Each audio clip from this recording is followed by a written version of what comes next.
नमस्कार। आज हमारे साथ हैं मांगीलाल बिश्नोई जी, जिन्हें महाराष्ट्र हिंदी साहित्य अकादमी की तरफ से काका कालेलकर पुरस्कार दिया गया है और ये पुरस्कार जीवनी परक साहित्य रचने के लिए दिया जाता है। आपका बहुत-बहुत स्वागत है। धन्यवाद। मांगीलाल जी, आपने लिखा कि आप पेशे से सीए हैं। जी सर। पैसे का धंधा है जी, ना? जी, वो सबका संभालते हैं, जी। है ना?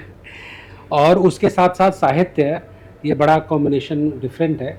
तो ये कैसे आपको सूझा और सीए के में काम करते-करते आपकी रुचि रही साहित्य में लिखने में, या फिर बाद में जागी कि नहीं आप ऊब गए, चलो कुछ लिख लेते हैं? जी सर, मेरा जो पालन पोषण है वो एक ऐसे परिवार में हुआ जिनकी रुचि शुरू से ही गुरु जाम्बोजी जो बिश्नोई पंथ के प्रवर्तक है, हाँ, हाँ। तो उनके दर्शन में थी।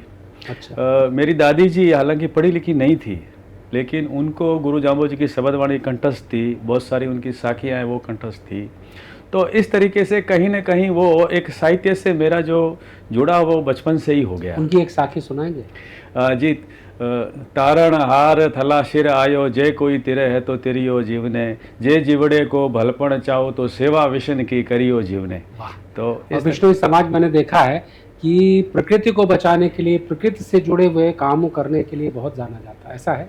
जी बिल्कुल ऐसा ही है। गुरु जाम्बोजी के द्वारा जो प्रणीत जो बिश्नोई पंथ है उसके 29 नियम है। अच्छा। उस 29 नियम में एक नियम है, जीव दया पालनी रूख लीलो नहीं गावे। ओह! तो आप देखेंगे कि बिश्नोई खासकर वन्य जीवों की रक्षा के लिए या उनके प्रोटेक्शन के लिए बहुत ज़्यादा आगे आकर के आते हैं। और आप देखेंगे कि ऐसा कोई साल नहीं गया, अगर आप अखबार वगैरह देखेंगे तब बिश्नोई समाज से कोई न कोई व्यक्ति वन्य जीवों की रक्षा के लिए शहीद न हुआ हो। अच्छा। आज भी ये स्थिति है, आज भी है। और जो वृक्षों के लिए या प्रकृति के प्रति जो हमारा जो समर्पण है, आप जैसे राजस्थान में हमारे गांव में आइए, आप देखेंगे कि आपको पता चल जाएगा कि ये खेत बिश्नोई का है और ये खेत बिश्नोई के अलावा किसी अन्य समाज के। बिल्कुल, मैंने देखा है कि दूर दूर रेगिस्तान में ऊंट से लेकर के एक छोटा सा पेड़ लगा है, वहां पर पानी डाल रहे हैं।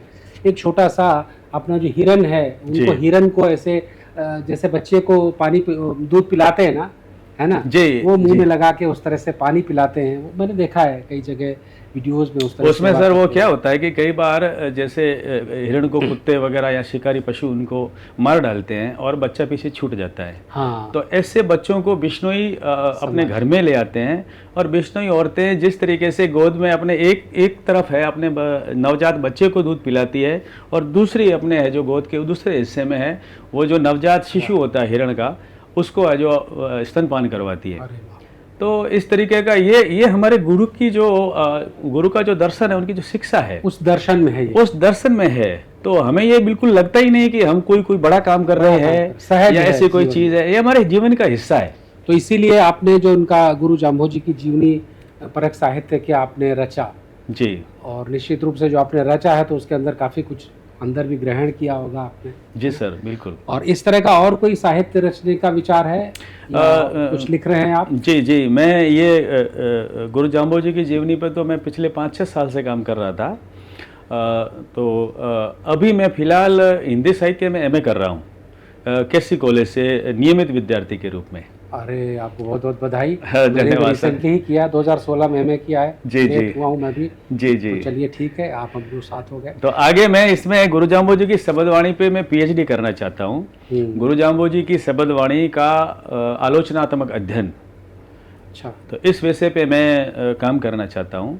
तो चलिए, जो आप काम कर रहे हैं आगे करेंगे, उसके लिए आपको बहुत बहुत शुभकामनाएं, और जो पुरस्कार आपको मिला इसके लिए बहुत बहुत बधाई। हमारे स्टूडियो में आए, आपका बहुत बहुत आभार। जी, बहुत बहुत धन्यवाद, आभार।